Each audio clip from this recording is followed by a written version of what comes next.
BBC Bangla আপনাদের স্বাগত। আজ আপনাদের সাথে লন্ডন স্টুডিও থেকে আছি মানসী বড়ুয়া, আর ঢাকায় আমার সাথে থাকছেন আকবর হোসেন। বাংলাদেশের সর্বশেষ গুরুত্বপূর্ণ আপডেট সংবাদে আপনাকে স্বাগত। শুরুতেই সংবাদ শিরোনাম, পরে বিস্তারিত। প্রথমে জানাবো, রাজধানীতে আওয়ামী লীগের ঝটিকা মিছিল, ককটেল বিস্ফোরণ। রাজধানীর মহাখালী বাস টার্মিনাল এলাকায় আওয়ামী লীগের নেতাকর্মীরা ঝটিকা মিছিল করেছে। মিছিল চলাকালে ককটেল বিস্ফোরণের ঘটনা ঘটে পড়ে। অভিযান চালিয়ে আইন শৃঙ্খলা রক্ষাকারী বাহিনীর সদস্যরা সেখান থেকে 4 জন আওয়ামী লীগের নেতাকর্মীকে গ্রেপ্তার করেছে। এই ঘটনায় এখন পরিস্থিতি থমথমে অবস্থা বিরাজ করছে। এরপর জানাবো, হাসিনাকে ভারতের ভূখণ্ড ব্যবহারের সুযোগ দিয়ে দ্বিপাক্ষিক সম্পর্ক অর্থহীন করেছে ভারত, বললেন নাহিদ ইসলাম। বর্তমান বিএনপির নতজানু পররাষ্ট্রনীতির ফলে ভারত তার ভূখণ্ড ব্যবহার করে সাবেক প্রধানমন্ত্রী শেখ হাসিনাকে বাংলাদেশ বিরোধী কর্মকাণ্ড পরিচালনার সুযোগ দিয়ে আসছে বলে মন্তব্য করেছে জাতীয় নাগরিক পার্টি এনসিপির আহ্বায়ক নাহিদ ইসলাম। তিনি মনে করেন এটি বাংলাদেশের সার্বভৌমত্ব, বিচার ব্যবস্থা এবং জনগণের গণতান্ত্রিক রায়ের প্রতি সরাসরি অবমাননা। এদিকে পার্বত্য অঞ্চল ঘিরে গভীর ষড়যন্ত্র চলছে, সতর্ক করলেন স্বরাষ্ট্রমন্ত্রী। পার্বত্য অঞ্চল এবং পাহাড় ঘিরে একটি মহল গভীর ষড়যন্ত্রে লিপ্ত হয়েছে বলে সতর্ক করেছেন স্বরাষ্ট্রমন্ত্রী সালাউদ্দিন আহমেদ। এই পরিস্থিতি দৃঢ়ভাবে মোকাবেলা করার জন্য দেশের সব নাগরিককে ঐক্যবদ্ধ থাকার আহ্বান জানিয়েছেন তিনি। আজ রাজধানীর হোটেল ক্রাউন প্লাজায় বাংলাদেশের প্রেক্ষাপটে আদিবাসী শব্দটির যৌক্তিকতা শীর্ষক এক গোলটেবিল আলোচনা সভায় প্রধান অতিথির বক্তব্যে তিনি এসব কথা বলেন। এবারে জানাবো, আগস্ট মাসে শিক্ষা প্রতিষ্ঠানে 12 দিনের ছুটি। চলতি আগস্ট মাসে সাপ্তাহিক ও সরকারি ছুটি মিলে দেশের সব শিক্ষা প্রতিষ্ঠানে মোট 12 দিন বন্ধ থাকবে। শিক্ষা মন্ত্রণালয় প্রকাশিত ছুটির পঞ্জিকা থেকেই তথ্য নিশ্চিত করা হয়েছে। এবং সর্বশেষ জানাবো, জামানত ছাড়াই 10 লক্ষ টাকা ঋণ পাবেন তরুণেরা।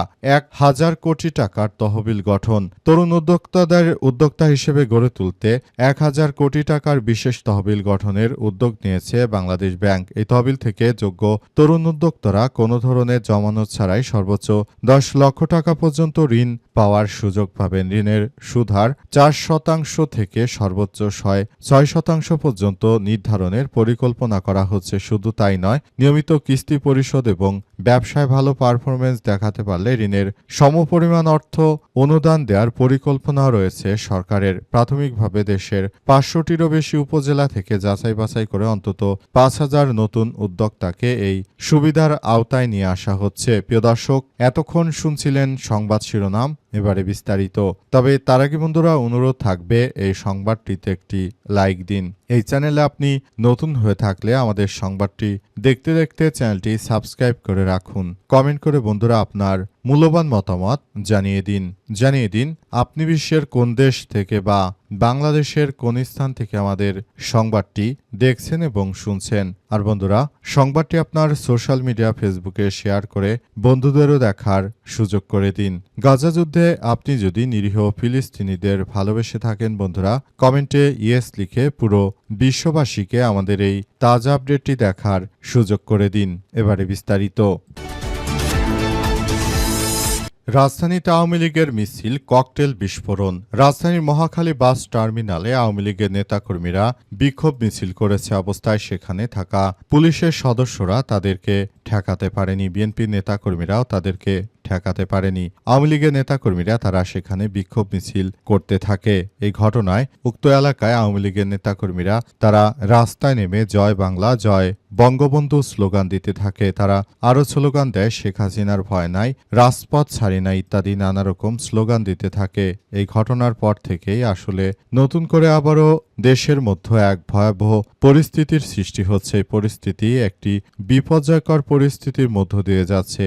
দেশটাকে একটি সুন্দর ও সমৃদ্ধির রাষ্ট্র কাঠামো গড়ে তোলা এই মুহূর্তে প্রয়োজন ছিল, কিন্তু বিএনপি সরকার সেটি করতে সম্পূর্ণ ব্যর্থ হয়েছে। তারা এই মুহূর্তে আওয়ামী লীগের বিক্ষোভ মিছিল ঠেকাতে তারা পুরোপুরি ব্যর্থ হয়েছে বলে দাবি করেছেন নাহিদ ইসলাম। তিনি মনে করেন দেশটাকে এক অরাজক পরিস্থিতির মধ্য দিয়ে ঠেলে দিচ্ছে বিএনপি সরকার। এখন থেকে এই ভয়াবহ বিপর্যয়কর পরিস্থিতি থেকে আমাদের সবাইকে বেরিয়ে আসার চেষ্টা করতে হবে। কিন্তু আমরা দেখতে পাচ্ছি বিএনপির নতজানু পররাষ্ট্রনীতির কারণে বাংলাদেশ এক ভয়াবহ বিপর্যয়ের মুখোমুখি হয়েছে। অবস্থায় সবাইকে আরও বেশি সতর্ক থাকার জন্য বলা হচ্ছে।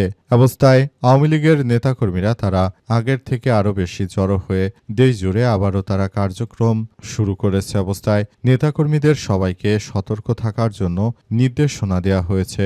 নতুন করে বাংলাদেশের মধ্যে যে ধরনের ভয়াবহ বিপর্যয়কর পরিস্থিতির সৃষ্টি হচ্ছে সেটি বিএনপির জন্য আরও এক ভয়াবহ বিপর্যয়কর পরিস্থিতির সৃষ্টি করছে। বিএনপি সরকার এখন যদি এই মুহূর্তে আওয়ামী লীগের এই মিছিলগুলো প্রতিহত করতে না পারে তাহলে ভবিষ্যতে আওয়ামী লীগের নেতাকর্মীরা তারা আরও বেশি সংগঠিত হয়ে তখন বিএনপির বিরুদ্ধে অনেক বড় ধরনের কার্যক্রম শুরু করতে পারবে। এটি এই মুহূর্তে বিএনপি সরকারের সামনে এক বড় ধরনের চ্যালেঞ্জ। আওয়ামী লীগকে কিভাবে তারা প্রতিহত করবে এবং কিভাবে তারা আওয়ামী লীগকে মোকাবেলা করবে সেটি তাদের ব্যাপার। কারণ এই মুহূর্তে আওয়ামী লীগের হামলায় একরকম বিএনপি দিশেহারা হয়ে পড়েছে। শেখ হাসিনাকে ভারতের ভূখণ্ড ব্যবহার করতে দিয়ে বাংলাদেশের সঙ্গে ভারতের সুসম্পর্ক কখনোই সম্ভব নয়। শুধুমাত্র বিএনপির নতজানু পররাষ্ট্র নীতির কারণে এই ঘটনাটি ঘটছে। নাহিদ ইসলাম আরও জানিয়েছেন যে বাংলাদেশটাকে তারা যে ধরনের এক ভয়াবহ বিপর্যয়কর পরিস্থিতির মধ্যে ঠেলে দিচ্ছে সেটা কোনোভাবেই গ্রহণযোগ্য হতে পারে না। দেশটাকে এক ভয়াবহ বিপর্যয়কর পরিস্থিতির মধ্যে ঠেলে দিচ্ছে তারা।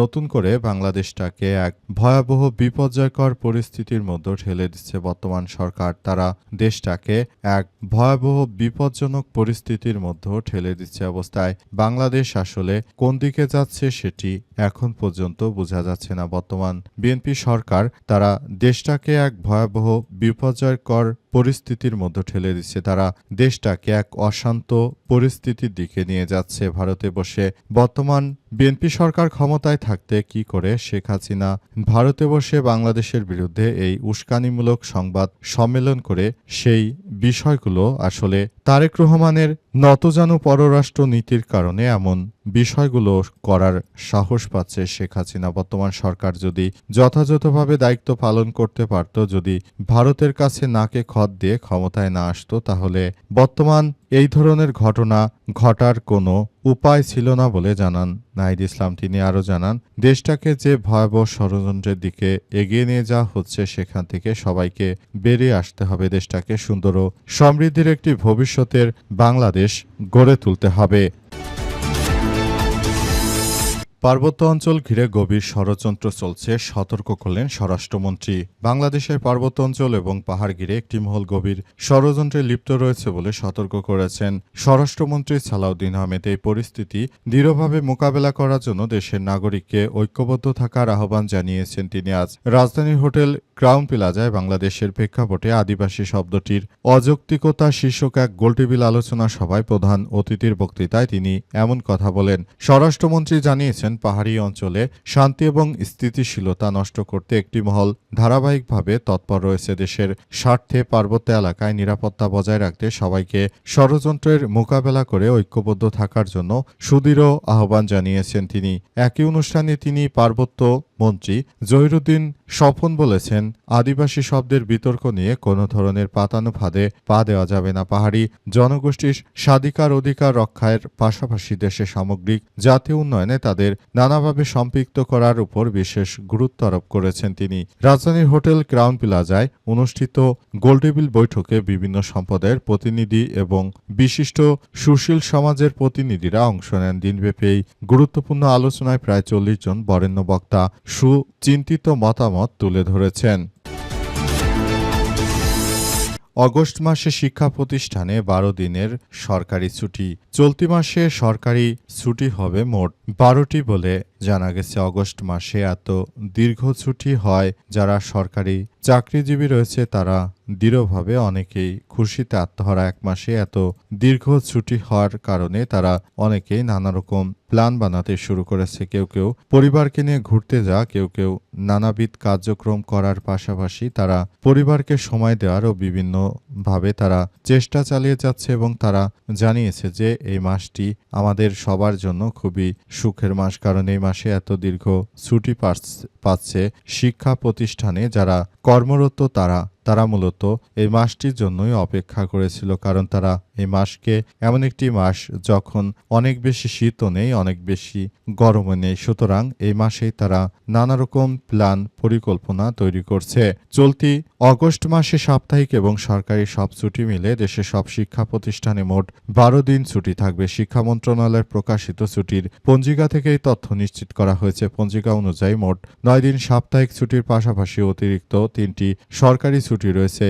এই মাসেই রয়েছে 5 আগস্ট জুলাই গণ অভ্যুত্থান দিবস, 12 আগস্ট আখেরি চার সোমবার এবং 26 আগস্ট পবিত্র ঈদে মিলাদুন্নবী। ছুটির পঞ্জিকা তথ্য অনুযায়ী আগস্ট ও সেপ্টেম্বর এই 2 মাসে সব মিলে সাপ্তাহিক ও সরকারি ছুটি মিলে শিক্ষা প্রতিষ্ঠানে মোট 23 দিন বন্ধ থাকবে। 2 মাসে শিক্ষক শিক্ষার্থী মোট 38 দিন নিয়মিত শ্রেণী কার্যক্রমে অংশগ্রহণ করবেন।